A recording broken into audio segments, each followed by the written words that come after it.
불과 한 주를 쉬었을 뿐인데 여러분을 다시 뵈니 기쁨이 새삼스럽습니다. 여러분도 그러신가요? 평생 한 가지 일에 집중하는 이들에게는 이른바 직업병이 있습니다. 국어사전에서는 그것을 물리적 질병에 한정하고 있지만 독특한 습관이나 무의식적 행동도 직업병이라고 할 수 있을 겁니다.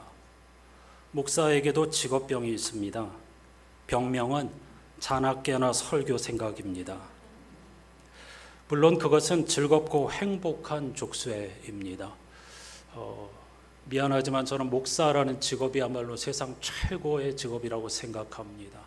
어쩔 수 없이 하나님의 말씀에 매여 있을 수밖에 없고, 어쩔 수 없이 기도할 수밖에 없고, 어쩔 수 없이 조심스럽게 살 수밖에 없으니까 정말 참 행복한 직업이다, 그런 생각을 늘 하고 있습니다. 2주 전부터 저의 관심은 창조절 첫 번째 주일인 오늘의 성서일과표에 있었습니다. 주어진 말씀을 읽으며 저의 마음이 복잡해졌습니다. 네 본문 모두 놓치고 싶지 않은 말씀인데 한 번의 설교에는 담을 수 없고 다음으로 미룬다면 3년이 지난 후에야 같은 본문을 만날 수 있기 때문입니다. 성서일과표가 3년 주기로 반복되거든요. 문제는 그렇게 3년마다 한 본문을 선택하여 집중한다면 마지막 네 번째 본문을 선택할 때는 9년 후가 되겠죠. 그러면 저는 이미 은퇴할 나이가 된다는 거죠. 은퇴가 싫거나 아쉽다는 말이 아닙니다. 그렇게 생각하고 보니 주어진 본문 하나하나가 더욱 귀하고 새롭게 다가왔습니다. 몇 번 남지 않았구나, 더 집중해야겠구나, 그런 생각을 하게 된 것이죠. 오랜 고심 끝에 결국 이번 주일에 빌레몬서에만 집중하기로 했습니다. 대부분의 바울 서신이 율법과 복음의 관계를 변증하는 교리의 성격이 강하다면 빌레몬서는 바울이 제자이자 동역자인 빌레몬에게 개인적인 호소를 전하는 편지입니다. 짧은 편지이죠. 물론 빌레몬의 집은 예배의 장소로 사용되고 있었기에 빌레몬 교회 교우들에게 전하는 편지이기도 합니다. 빌레몬서를 거듭 읽다 2년 전 창세기를 읽으며 하갈과 이스마엘에게 전하는 편지 형식의 설교를 전한 일이 떠올랐습니다. 결국 바울의 심정으로 저의 속마음을 담은 호소를 여러분께 드리는 것도 좋겠다고 생각했죠. 그래서 오늘 제목이 안산교회 교우들에게입니다. 혹시 어제 이 제목을 보시고 혹시 무슨 일이 있는 것 아닌가 이렇게 걱정하신 분도 있을지 모르겠습니다. 그런 의미는 아니고요. 오늘 설교는 여러분께 드리는 저의 개인적인 편지라고 생각하고 들어주시기를 부탁드립니다.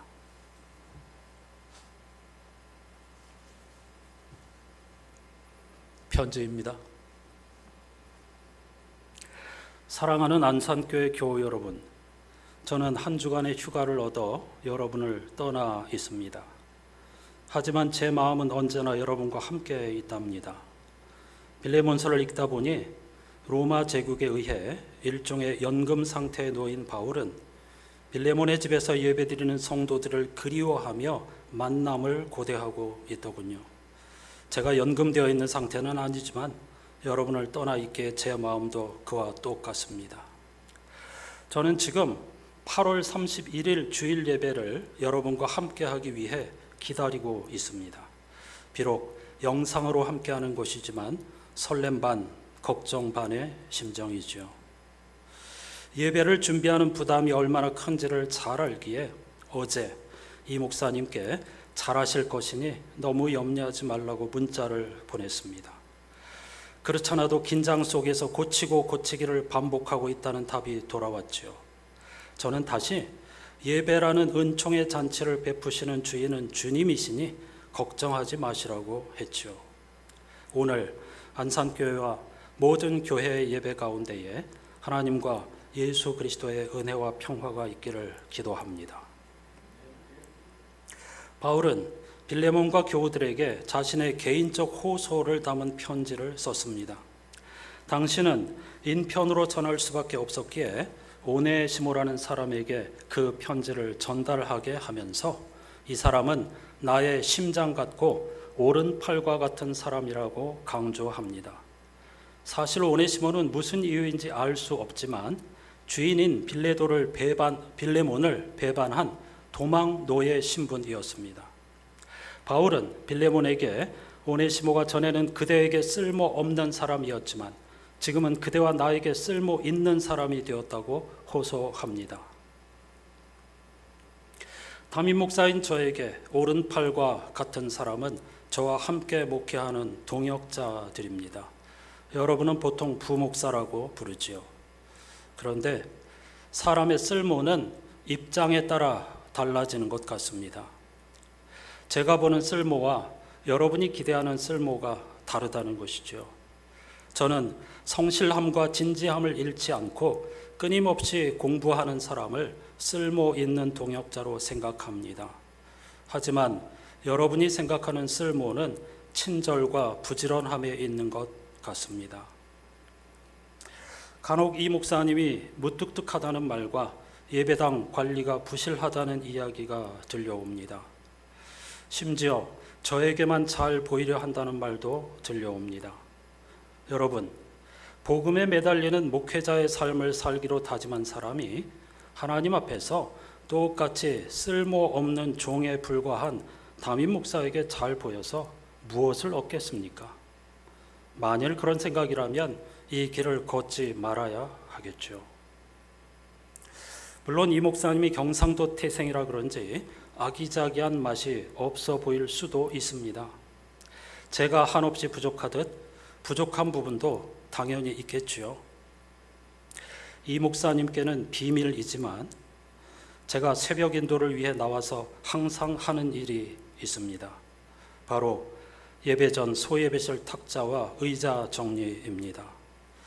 운행 전에 정리해주고 가면 좋겠지만 그건 제가 해도 되는 일이기에 개의치 않습니다. 심지어 목사님이 그 사실을 알면 불편할까 봐 언제나 목사님이 차량 운행을 나간 뒤에 몰래 정리합니다. 정말 비밀입니다.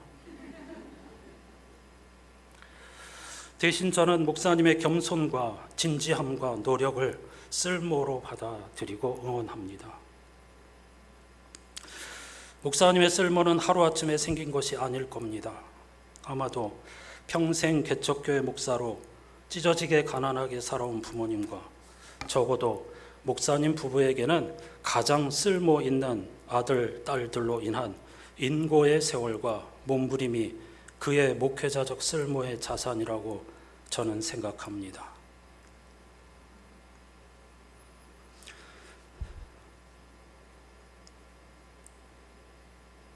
사랑하는 여러분, 목회자의 쓸모는 개인의 노력에 의한 것이기도 하지만 전적으로 여러분들이 만들고 키워주는 것입니다. 여러분의 쓸모가 아닌 주님과 한국 교회에 쓸모 있는 목회자가 되도록 앞으로도 저의 동역자를 응원해 주시기를 부탁드립니다. 사실 오늘의 편지는 이 목사님 아니고 제 이야기를 하려는 것입니다. 제가 바로 교우들의 응원과 기도 속에 쓸모없는 사람에서 쓸모 있는 목회자로 변해가고 있는 사람의 첫 번째 증인이라고 자부합니다. 어린 시절 교회는 글자 그대로 피난처였습니다. 부모님의 불화와 선친의 주사로 공포와 불안 가운데 자란 저는 예배당에서 어머니의 품 같은 평화를 얻었고 10대 시절을 보냈습니다. 그래서 아마도 사람들이 모교회라고 부르는가 봅니다. 교회 어른들은 홀로 신앙생활하던 저를 따뜻하게 품어주었고 나중에 목사가 되면 참 좋겠다고 끊임없이 격려해 주셨습니다. 그리고 영적 아버지와 같던 목사님은 갓 신학교에 입학한 20살 된 저에게 교회학교 한 부서를 맡겨 교역자의 길을 시작하게 해 주셨습니다. 20살짜리 청년이 무엇을 알겠습니까? 그럼에도 불구하고 수천 명이 모이는 교회에서 코올리기 시절부터 자란 저를 교육 전도사로 세워주시고 군대에 다녀온 후에도 다시 기회를 주어 20대 시절 내내 훈련받게 해 주셨습니다. 바로 이 20대 시절이 오늘의 저를 있게 해준 결정적인 토양이 되었다고 저는 믿습니다. 교우들이 저를 쓸모없는 사람에서 쓸모 있는 사람으로 길러준 것이지요. 그 은혜를 죽을 때까지 잊을 수 없을 겁니다. 그런가 하면 저의 30대의 쓸모를 채워준 사람은 바로 아내였습니다. 처음 만났을 때 그는 신대원 석사과정 중이었고 저는 학위도 받을 수 없는 목회 연구 과정에 재학 중이었습니다. 지금도 그런지 모르겠지만 당시 장신대에는 신분에 관한 우스갯소리가 있었습니다. 대형교회 목사나 항존직의 자녀로서 장신대에서 학부와 신대원과 대학원을 거친 사람을 성골이라고 불렀습니다. 교단 안에서도 혈연과 학연의 힘이 그만큼 막강하고 결정적이었다는 말이죠. 그래서 지금도 그렇게 세습을 하려고 안달인가 봅니다. 그리고 이른바 스카이 출신으로 신대원에서 공부하는 학생을 진골이라고 불렀고 그 밖에 일반 대학 출신으로 신대원에서 공부하는 학생을 평민으로, 저와 같이 지방신학교 출신으로 목회 연구과정에서 공부하는 학생을 천민이라고 불렀습니다. 그러니까 저와 아내의 만남은 성골과 천민의 만남이라고 할 수 있겠죠. 하지만 7살이나 어린 아내는 저의 미래를 보고 적극적으로 저의 쓸모를 키워주었습니다. 제가 30대 초반에 교회를 사임하고 처음부터 다시 공부를 시작하겠다고 하자 생활고와 반지하 살이를 마다하지 않고 용감하게 모든 것을 포기하였습니다.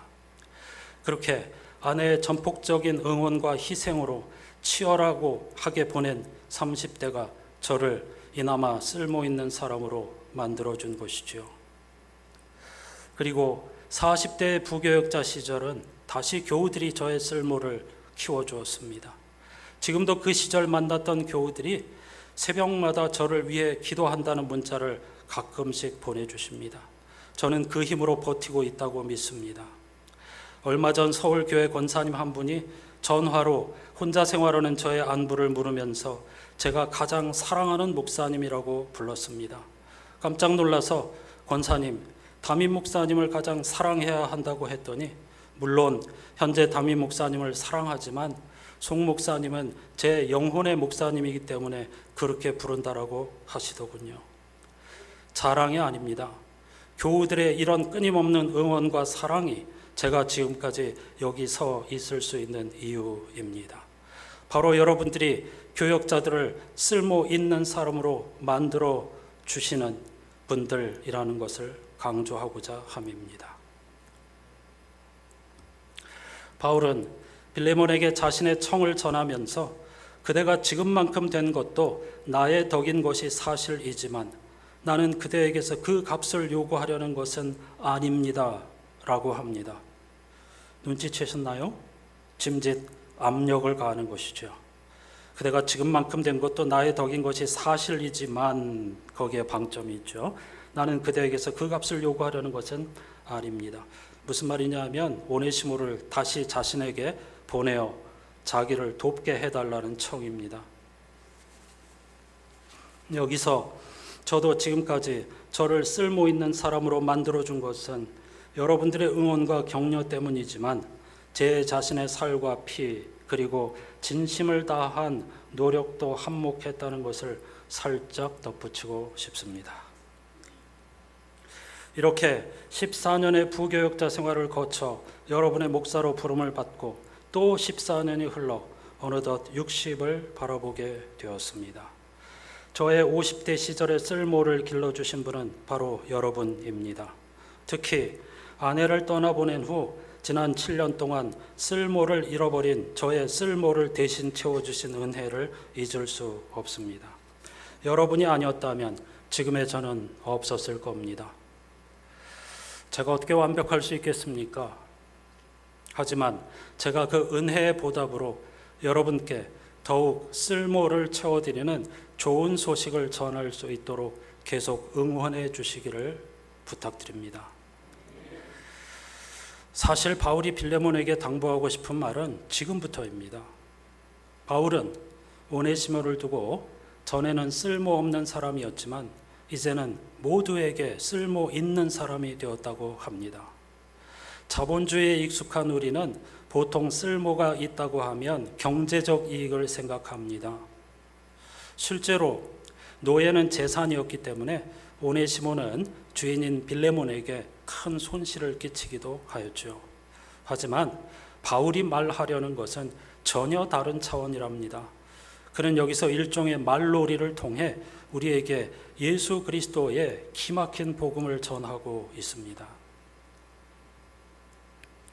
그리스어로 쓸모라는 단어는 크레스토스이고 구원자는 여러분이 잘 아시는 것처럼 크리스토스입니다. 그것을 영어로 그리스도라고 발음하죠. 크레스토스와 크리스토스는 모음 하나만 다를 뿐입니다. 이와 에의 차이입니다. 도망노예인 오네시모는 아크레토스, 다시 말하면 그리스어에서 아는 부정어이기 때문에 쓸모없는 사람이었습니다. 그런데 지금은 바울을 만나 예수 그리스도의 복음을 접하고 유크레토스가 되었다는 것입니다. 헬라어로 유는 굿, 좋은, 선한 그런 뜻입니다. 도망노예였던 오네시모가 아크레토스에서 유크레토스가 되었다는 것은 전에 손실을 끼쳤던 사람이 이제는 이익을 가져다주는 경제적 공동체가 되었다는 뜻이 전혀 아닙니다. 바울이 말하고 싶은 것은 크리스토스였던 오네시모가 지금은 유크리스토스가 되었다고 하는 사실입니다. 전에는 그리스도 없는 사람 크리스토스였는데 지금은 좋은 그리스도인 유크리스토스가 되었으니 그를 더 이상 노예가 아닌 형제로 받아들여 달라는 파격적인 부탁이지요. 이게 원로인 바울이 자신의 자녀와도 같은 한참 후배 뻘인 빌레몬에게 겸손하게 간청하는 이유입니다. 노예를 친구로 받아달라. 있을 수 없는 일이죠. 이게 기독교의 역동성입니다. 이게 복음이었죠. 여러분, 우리 모두가 전에는 크리스토스였지만 지금은 유크리스토스가 되었습니다. 바울은 이걸 말하고 싶은 겁니다. 전에는 예수 없는 사람, 죄와 죽음의 세력에 사로잡히고 미래에 대한 불안과 공포의 자녀였지만 지금은 하나님이 창조하신 아버지 하나님의 나라에서 예수 그리스도로 말미암아 예수 그리스도에게 집중하는 좋은 신앙인 유크리스토스가 되었다는 것입니다. 그러니 오네시모를 여러분의 동역자로 받아달라는 것이죠. 바울은 편지 말미에서 빌레몬을 향하여 이제는 그대가 나의 기쁨이 되어달라고 호소합니다. 연금 상태에 놓인 바울에게 오네시모가 큰 기쁨, 다시 말하면 쓸모가 되어준 것처럼 이번에는 빌레몬 당신이 나의 기쁨, 나의 오네시모가 되어달라는 것이죠. 그것이 곧 주님의 기쁨과 연결되어 있기 때문이라고 사도 바울은 강조합니다. 생각해보면 우리는 모두 하나님 앞에서 쓸모없는 존재였습니다. 기쁨의 동산을 박차고 나와 스스로 신이 되려고 했기 때문이지요. 하지만 하나님의 전능하심은 전쟁 무기가 아닌 포기하지 않는 능력이기에 스스로 당신을 십자가에 내어주심으로써 당신의 생명을 내어주심으로써 우리를 쓸모 있는 사람 유크리스토스로 인정해 주신 겁니다. 그러니 이제 우리가 주님의 기쁨, 우리가 주님의 오네시모가 되어야 하지 않을까요? 어떻게 하면 주님을 기쁘게 할 수 있을까요? 누군가의 기쁨, 누군가의 오네시모가 될 때 주님의 기쁨, 주님의 즐거움, 주님의 오네시모가 될 수 있지 않겠습니까? 바울은 주 예수 그리스도께서 여러분의 마음에 은총을 내려주시기를 빕니다 라는 인사로 편지를 마무리합니다. 저도 같은 인사로 마무리하렵니다. 우리 주 예수 그리스도께서 여러분의 마음에 은총을 내려주시기를 빕니다. 일주일의 시간 뛰어넘어서 다시 현실로 돌아오십시오. 오늘 말씀을 생각하면서 감사의 식탁 교제로 나아가십시다. 찬송가 219장 주 하나님의 사랑은 쓸모없는 우리를 쓸모 있는 사람으로 만들어 주신 사랑입니다. 가사를 잘 생각하면서 1절, 2절 부르면서 빵을 받으시기만 하십시오. 장로님들 나오십시오.